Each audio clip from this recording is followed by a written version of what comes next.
Hey, hello again, everyone. And I've taken a long break from this, the reading of the Geneva Bible, 1560. And I'll just be honest what some of the reasons are. One is, I guess, I felt caught up in news events, political events, the election. It's a dumb reason to stop reading the Bible. Obviously, we need the Bible more than ever, when there's something as momentous as an election, a new administration, understanding new circumstances politically in the world. But I guess I'll just be really honest because I think the things I struggle with in reading the Bible or reading it, religiously or regularly, I'm probably not alone in struggling with. And that is, I knew Leviticus would be challenging, right? We've come to the end of Exodus. Those of us who are following along with the 1560 Geneva Bible, the Founders Bible, Thomas Jefferson's Bible, Shakespeare's Bible, the Puritans' Bible, right? It came before, the King James Bible, which is, as you know, if you follow these videos, authorized, definitely had some political work to do at a time of Reformation when monarchs were being deposed for religious reasons. People had been beheaded for religious reasons. People had been martyred. So the Geneva Bible is this very, very pure translation from the Hebrew. And we've gone through the captivating poetry of Genesis and the really exciting kind of exploration of this relationship of God getting used to humans and kind of explaining what he wants from what he calls a chosen people, which again is a model for everyone, an invitation for everyone, as we've discussed. And we had the really exciting departure from Egypt and Exodus, the rebellion of the children of Israel, the golden calf, the breaking of the first set of commandments out of anger by Moshe, and then the rapprochement with the second set of tablets with the 10 Commandments, and the building of the tabernacle, the building of the ark, these incredible scenes where the people who are left, because remember, the ones who were not faithful to God got massacred. They were deleted from the story. The faithful are in a new relationship with God. They're bringing their jewelry willingly. They're bringing their earrings and their golden bracelets willingly to build the Ark of the Covenant, where God meets with them, a much more inclusive space, as you all remember, than later translations indicate the Ark of the Covenant is. It's a hangout of God and everyone, right? With only one section of it being kind of closed off for priests, the Holy of Holies. Well, I knew that Leviticus is heavier sledding. Just being honest, right? It's not all equally easy to read. And I knew from having sat through many hours of being a kid in High Holy Day services, flipping through the Tanakh, that Leviticus is very technical. And we'll get into that. And it's very much instructions and itemizations.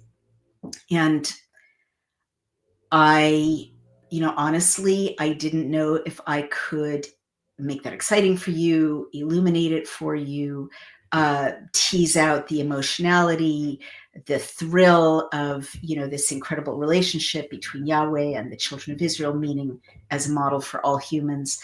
And I still don't know, right? I've just reread Leviticus 1, and it's pretty technical, but I'm going to just dive right in, because I think that what we found together is that when we trust and we dive right in, we find that there's meaning within the meaning, right? That's not apparent necessarily on a superficial reading. So I'm just going to trust that, it's God's word, and we're going to get things out of this reading that I don't see kind of at first glance. And let's just go ahead and read it. And basically, this is getting into what you're getting into now at this point in Leviticus, is much more of a codification of the role of the priest and kind of the beginning of religion, right? Or the beginning of a monotheistic religion. So there's like, how do you have that, right? How do you have a monotheistic religion? What is a rabbi? What is a priest? At this point, it's a priest. It's not even a rabbi. That came after the diaspora, after the destruction of the Second Temple. So, partly I also have this bias against that, because what's been so exciting about the first 2 books of the 5 books of Moses, Genesis and Exodus, are that they so clearly indicate that God's not really interested in a religion, right? I mean, God's interested in humans and making a family out of humans and showing humans that he wants to be their dad. He wants to be their companion, their mate, their husband, their shepherd, all the things he wants to be to humans. But the first 2 books are really about clearly, right? So much more clearly than later translations. God wants a direct relationship to his children, and any intermediaries are really secondary, or really just like servants almost, right? Functionaries. So, it's my own bias that I knew that Leviticus would get more into the establishment of a monotheistic religion and priestliness and ritual and so on. But let's just do it, because that's what happened, and let's see what God is wanting to explain to us.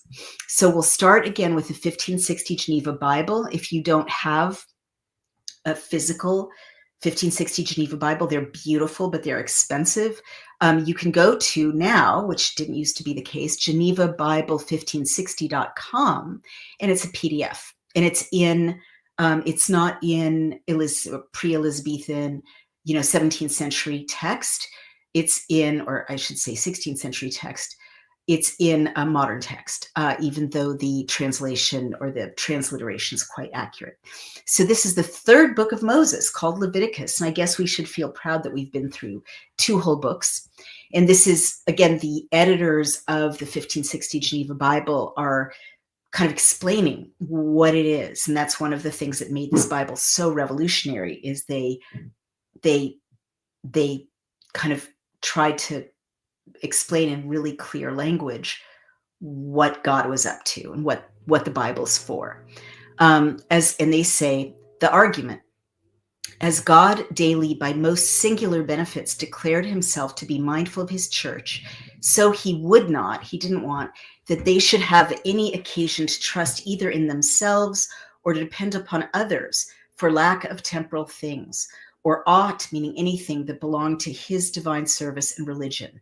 Therefore, meaning as a result, he ordained different kinds of oblations and sacrifices, rituals and sacrifices, to assure them of forgiveness of their offenses. I knew the 1560 Bible would come through.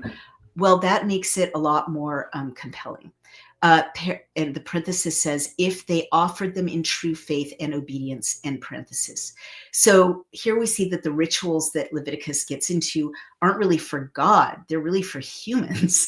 And they're a way for humans to be in communication with God and to know that God has forgiven them their offenses, and an opportunity for them to kind of recalibrate themselves in true faith and obedience in the relationship. Also, he appointed their priests and Levites, that's the tribe of Levi, their apparel, their clothing, offices, meaning jobs, really, conversation and portion. And portion means like literally, what the priest gets, the food or the, compensation that the priest gets. He showed what feasts they should observe and in what times. Moreover, he declared by these sacrifices and ceremonies that the reward of sin is death, and that without the blood of Christ, the innocent lamb, there can be no forgiveness of sins.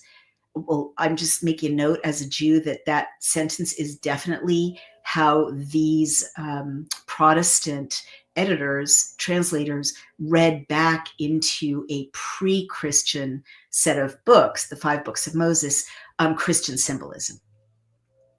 And because they should give no place to their own inventions, which thing God most detests, as appears by the terrible example of Nadab and Abihu, He prescribed even to the least things, meaning the smallest things, what they should do, as what beasts they should offer and eat, what diseases were contagious and to be avoided, what order they should take for all manner of filthiness and pollution, whose company they should flee, what marriages were lawful, what politic laws were profitable, which things declared he.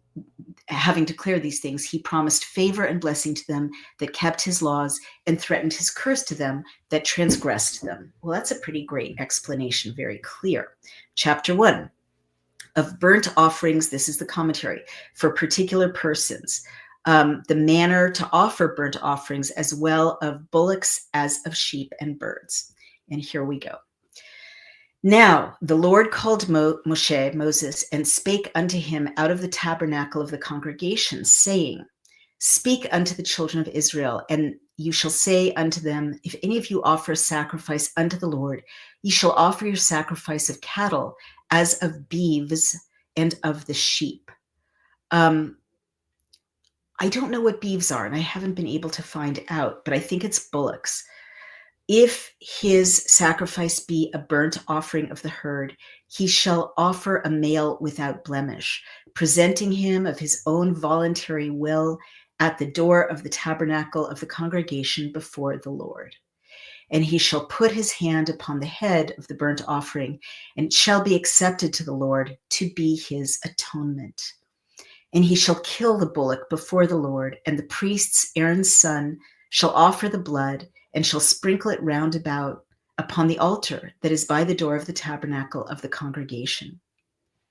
Then shall he flay the burnt offering, meaning peel the skin off, and cut it in pieces. So the sons of Aaron the priest shall put fire upon the altar and lay the wood in order upon the fire. Then the priests, Aaron's son, shall lay the parts in order, the head and the caul, and caul is the fat of the intestines, upon the wood that is in the fire, which is upon the altar. But the inwards, meaning innards thereof, and the legs thereof, he shall wash in water, and the priest shall burn all on the altar. For it is a burnt offering, an oblation made by fire, for a sweet savor unto the Lord. And if his sacrifice for the burnt offering be of the flocks, as of the sheep or of the goats, he shall offer a male without blemish.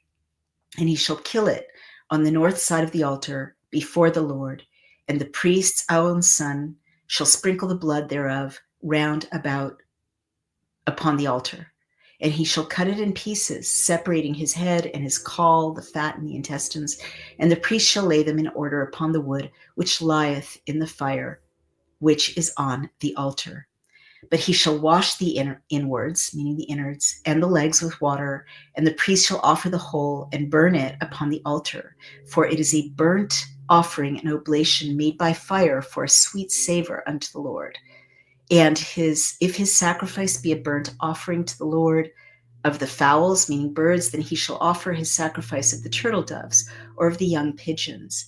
And the priest shall bring it unto the altar and wring the neck of it asunder and burn it on the altar, and the blood thereof shall be shed upon the side of the altar. And he shall pluck out his maw with his feathers and cast them beside the altar of the east part in the place of the ashes. And he shall cleave it with his wings, but not divide it asunder. So he's it's called spatchcocking in cooking. And the priest shall burn it upon the altar, upon the wood that is in the fire. For it is a burnt offering, an oblation made by fire, for a sweet savor unto the Lord. So that is Leviticus 1 from the Geneva Bible. Oh, it's really nice that you're all coming to join me here. That is a nice surprise. My cord came out, so I'm going to re-plug it in so we don't get separated or cut off from each other. Pardon me 1 second.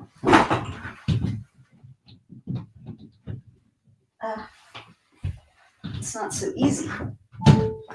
Very, very not easy. Hold on a minute. Bear with me, guys. Everything's falling apart. Bear with me. I know you'll stand by while I fix this technical issue. Oh, there we go. Do you guys ever have trouble with Mac chargers. They're so heavy. All right. So that was the Geneva Bible 1560. I guess I want to talk about a few things that do come to light, as we go through that. One is who's doing the sacrificing. At this very early moment in human religion, who's doing the sacrificing? Did you notice who actually killed the animals? Go ahead and comment in the comment section. But I will tell you, in case you didn't notice, it's always a little hard to get used to that kind of 16th century English, pre-Shakespearean English. It's you're doing the sacrifices, right? It's not the priest, it's not the rabbi, it's not the minister. There is no middleman. They don't say man, they don't say male, but do they say male? Maybe they do, but it's definitely a member of the community. It's not a religious person. It's no one special, quote unquote. In other words, it's just a person. That person chooses the unblemished male bird or sheep or goat or bullock from his herd, and brings it to the place of meeting. And you remember, so striking to me, because we really don't get taught this, a place of meeting for everyone. It's where God hangs out with the whole community, right? It's not allergies.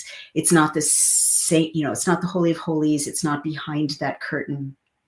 It's just where everyone gets to be with God and meet with God, visit with God. And you, as a member of the children of Israel, you take your pigeon, your chicken, your lamb, your goat, and you choose it, you bring it to the meeting place where God is, you sacrifice it. Then the Aaron's sons, who are, this priestly lineage that God has set up, Aaron being Moshe's brother. So the sons are Moshe's nephews, right? They help, right? They sprinkle the blood. They separate the animal that you've killed in a very specific way. They take certain parts of it off. They spread it out, and they've built up, it's quite visual. They've built up fire, right? So like embers, and then wood on top of the fire, which is going to be consumed. And then they put the meat of the animal. They've washed the legs, they treat that separately. They've washed the intestines, I believe. And they kind of spread out the meat of this sacrificed animal on top of this pile of wood. And it's a very specific description of how you make this fire, and how you lay out the pieces of the animal. I would say impressionistically, this is horrible, but I keep thinking of like a barbecue, and how you'll cut a chicken open and kind of fold it open so that it gets barbecued fully on both sides. I guess what this method does is it maximizes the surface of the meat connecting to the fire. And what that does is it maximizes the scent, right?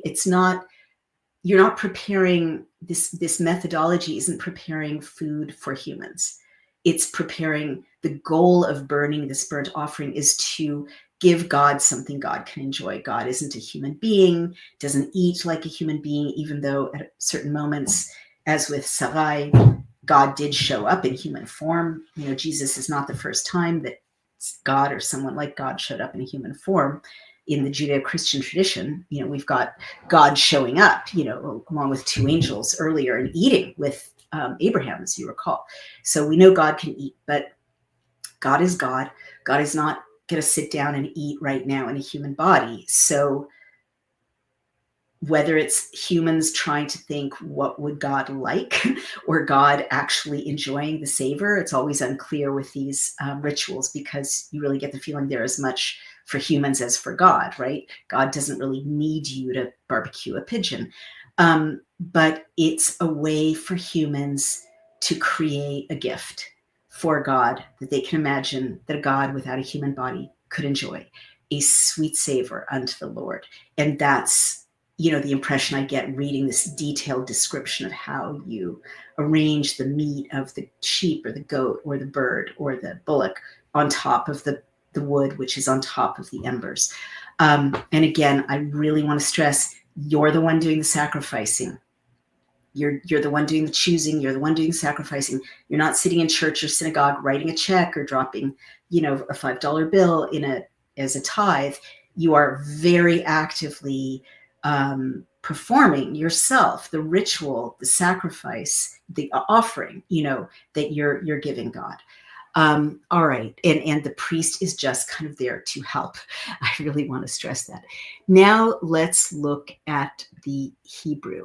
And there are a couple of words I want to really look at. So, Vaikra el Moshe v'daber Adonai elav, and called Moses and spoke, and called to Moses and spoke God to him. Me'ohel moed, from the tent of meeting, lomar, to say, and I'm just like reading the Hebrew to remind you of, how it sounds and what the cadences are, because it's so different from the English. Daber el bnei Israel, speak. And it's the second time you have that word daber, right? In the previous sentence, God diber, right? Bikra el Moshe v'yedaber, and that means to speak. And you remember, davar is word and thing. It's one of those incredible Hebrew words that means multiple things that are related. Like in Hebrew, the word is a thing. It's that concrete. Daber, speak, it's the imperative. El bnei Israel, toward the children of Israel. Ve'amarta elehem, and say toward them. Adam ki yakriv, man, and that's the same word as Adam, as you remember. Adam means Adam, means red, Adom, they're all related. A man, ki yakriv, who draws near, mikem, from among you, karban la'Adonai, a sacrifice to God, min habehema, from among the animals, min habakal, from cattle, umin hatzon, or from the flock of sheep, takrivu et korbanechem, bring near their sacrifices. And in Hebrew, you get this much more immediate sense of what God is asking the children of Israel to do. You hear the words actively, lakriv, it means to come near, takrivu. Loki's about to go crazy because Brian has just driven up the driveway, so please forgive Loki if he gets very excited. All right, im ola karbano, if his sacrifice is a burnt offering, min habakar, from the cattle, zachar tamim, a male. Tamim is one of those words I wanted to call your attention to. Tam is pure, right? Tam is also innocent. And tamim is almost an intensifier, like the purest of the pure. So God is saying he needs to take a male, zachar, nekeva is female, tamim, the purest of the pure. And it's translated unblemished, but I think it's more profound for you to really hear the Hebrew. This is about choosing the purest thing you have, right? And it's interesting that the best English could do is unblemished, because it doesn't really say unblemished here in Hebrew at all. It says pure, innocent, right? So it's really about don't just throw whatever you've got lying around in the house at God, right? Think about it. Choose the thing that's most pure that you have, because God is most pure and God wants your relationship to be most pure. And here I will tell you guys, I knew the text would open up, but I didn't know how. And here it is opening up. That is so different. Yakriv mikem karban la'Adonai min habehema. An unblemished male will he bring it. Okay, zachar tamim, a pure male. Yakrivenu el petach, yakrivenu, he will come near. And you've got to hear that word keeps being repeated. Yakriv, yakrivenu, it's multiple times repeated. Coming near, coming near. So this is not just about sacrifice and atonement. It's about coming near. It's about coming near God. Now I'm getting very teary. Yakriveno, he will draw near. El petach, toward the opening. Ohel, the tent. Moed, of meeting. Yakriv oto, he will, again, that word, he will draw near. Ito, with the sacrifice. Lirtsono, I wanted you to really hear that. To his desire. Lifnei Adonai, before God. Now, ratzon is desire, wishing. Lirtzot is to want. So this is saying, Yakriv oto lirtsono. He will bring it, the sacrifice, to his desire, before God. All right. So that's not how it's translated. It's translated here, he shall bring it willingly. It's translated in the 1560 Geneva Bible, of his own voluntary will. Let's see what the Leviticus RSV says. He shall offer a male without blemish. See, the RSV also doesn't say purest of the pure. He shall offer it at the door of the tent of meeting, that he may be accepted before the Lord. He shall lay his hand upon the head of the burnt offering, and it shall be accepted for him to make atonement for him. That's a little weird. This doesn't have anything about his desire. That is super strange. This is Leviticus 3. Nothing about it's okay.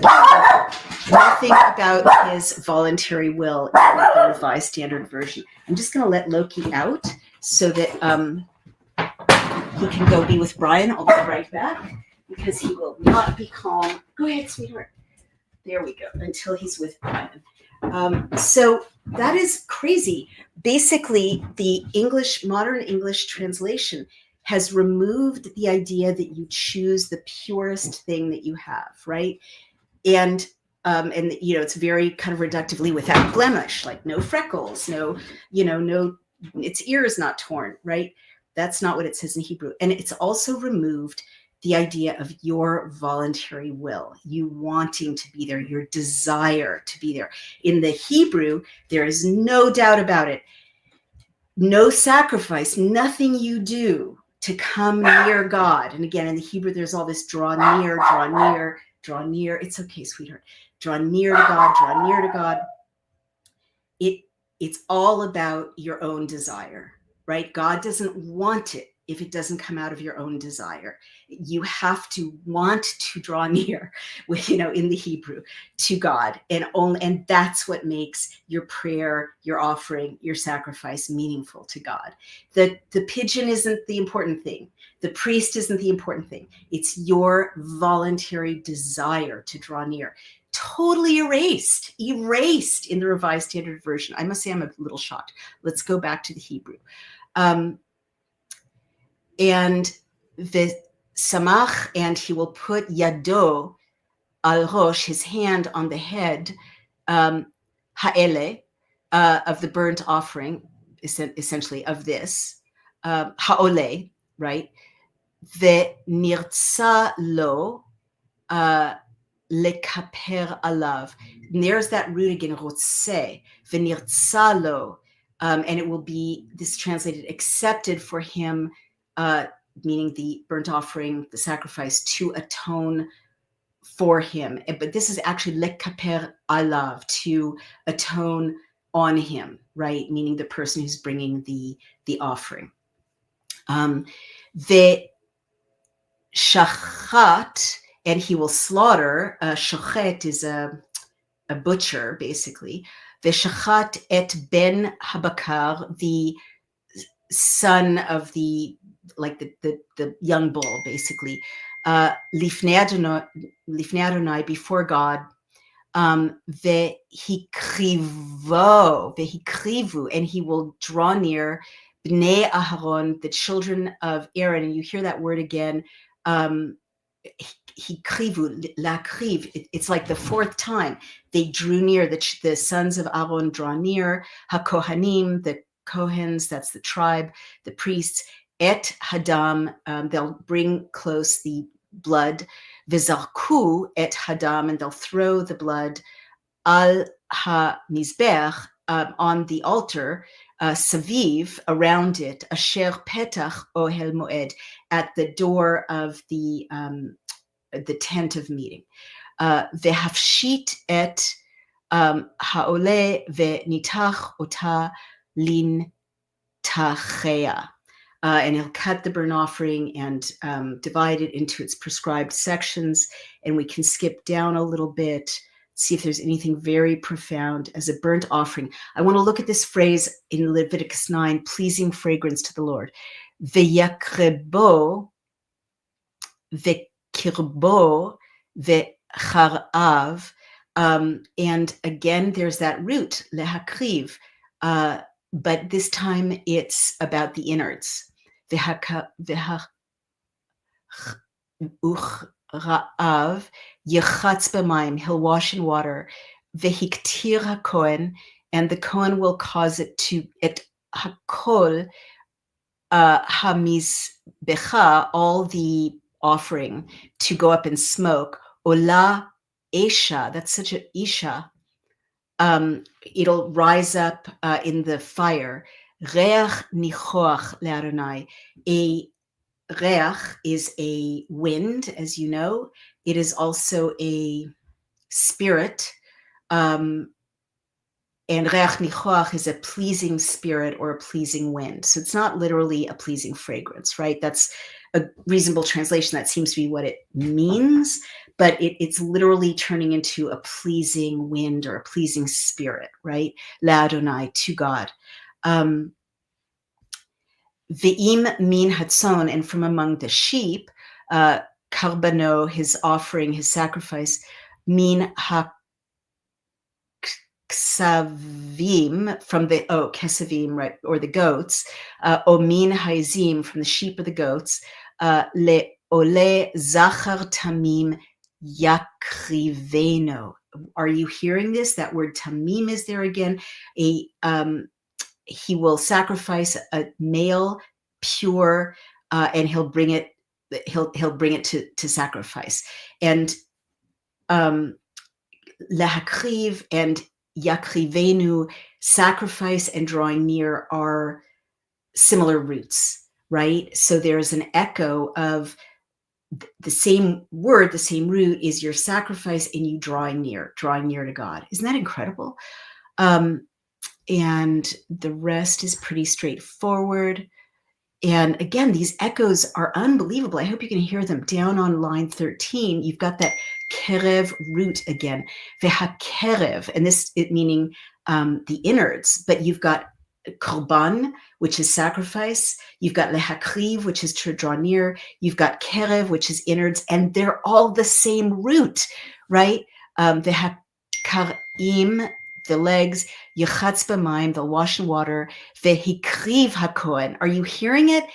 And the Kohen draws near, et hakol, toward all of it. Vehiktir hamizbecha, and cause it to go up in smoke. Olahu, rises up, it rises up. Ishe reach nichoach le'Adonai. It rises up, a fire offering with a pleasing spirit to the Lord. Ve'im min ha'of, and from among the birds, ola karbano, arises his sacrifice. Again, that same root, korev, kariv, karov, korban, le'Adonai, to God. Vehikriv min ha-torim, or min bnei hayonah, he'll bring it from turtle doves or from young doves. Et korbano, his sacrifice. I really hope you're hearing korban, kariv, karov. It's the most extraordinary play on words I've ever seen. Vihikrivu, and that's he draws near, HaKohen, the Kohen, El HaMazbeach, toward the altar, U malach et rosho, he'll remove its head. Now, malach is the same root as malach, or it sounds like malach, which is angel, and melech, which is king. Vehiktir hamizbecha, and unimsa damo, and he'll find his blood al kir hamazbech, on the wall of the altar. V'yistir et murato, and he'll remove its crop along with his entrails. Binsata v'hishlich ota etzel hamazbech, and he'll cast it next to the altar. Kedma, to the east side.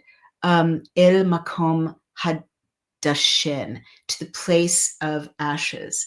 V'yisa oto, and he'll, I'm sorry, Shisa oto, and he'll split it open. Knafav lo yavdil, he won't divide its wings. Vihiktir oto, and he'll cut it. Hakohen, the Kohen, hamazbecha, on the altar, toward the altar. El haitzim, toward the wood or toward the trees. It's the same word. Asher al haesh, which are on the fire. Ola hu isha reach nichoach l'Adonai. It rises up, fireward, a wind, a spirit that is pleasant to God. All right, wow, that is so different and beautiful than the super, super, super boring English translation. I hope you can hear that. It's like unbelievable melodies and repetitions. And it's like, how does Hebrew even do that? How does biblical Hebrew even do that? We're talking about a sacrifice, but it's about nearing and sacrifice and offering, and it's all the same root, right? Kariv, kariv, karov, karov, korban. And you've got other plays on words there. Malach, melech, malach. Incredible, but overwhelmingly, you've got this kind of, I don't know, dance or poetry of ratzon, desire of the person, the ordinary person, choosing a pure male bird or sheep or goat or bullock and killing it and handing it, over to the priest to help with this, turning it into a pleasant wind, a pleasant spirit for God. Whoa, totally different. One thing you absolutely get a sense of with the Hebrew is that ordinary people participate in the magic of drawing near to God, right? And this is like a deep love offering, like deep love offering. But that it's all about the person. All right, now we're just going to do a little bit of a run through the Revised Standard Version. You can hear any differences. We've talked about how we don't have access to the.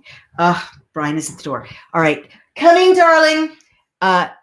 I'm not going to leave you hanging here. I'm going to go, but I'm just going to say we've talked about how you don't have ratzon in the Revised Standard Version. You don't have a lot of that other poetry. I'll pick up again in a few minutes, but now I'm going to end the stream and let my husband in. Thank you.